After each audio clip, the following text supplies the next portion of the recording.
In this video I'm going to show you how to set up your artwork for double-sided printing using Fiery Prep It.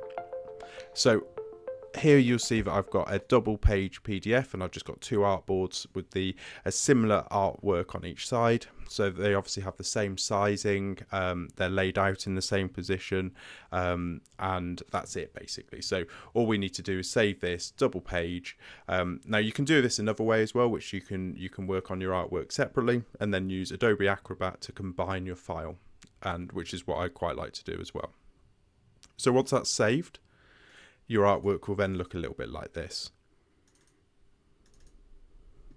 So page 1, page 2. Now you'll notice as well, if I hover down the bottom, this page is actually also really small as well. So we need to increase the size of this, which we'll do in Prep It. So I'm going to go into Prep It, I'm going to import my file, and I'm going to press open. Then I'm going to choose what material I want it to go on. So this one's going to go on to 3mm Foamex. And I'm going to say, yes, it's double-sided. I don't need to do any nesting, so I'm going to click no on that one.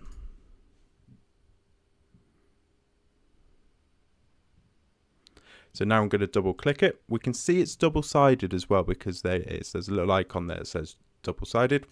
So I'm going to double-click that. Now, under curves, I'm going to set up my cut line. So I'm just going to click on the outside, just like we normally do. So I'm going to press 3. Then under my panels, I don't need to do any sort of output paneling or anything like that. But you'll see that obviously it's very small, so you can see where our edge marks are. So if I go back into curves, I can then go to my scale tool. Now with this job here, I'm going to scale it up by 300. A little bit better. In fact, I might just do 500.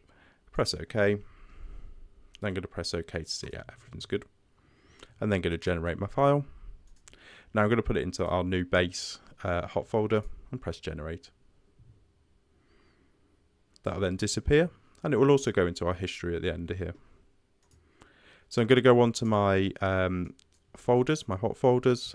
I've got my Prep It print output into base. And then we'll see our double-sided job.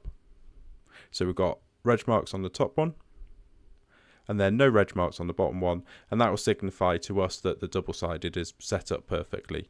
You'll see that this offset here is the same as this offset here, and that's what we're looking for. So that's double-sided setup. Now let's look at our cut file for that as well. So cut output, base. There's our file. So it will just be one file because obviously we're only cutting from the one side. And that's how to do a double-sided job manually using Fiery Prep It.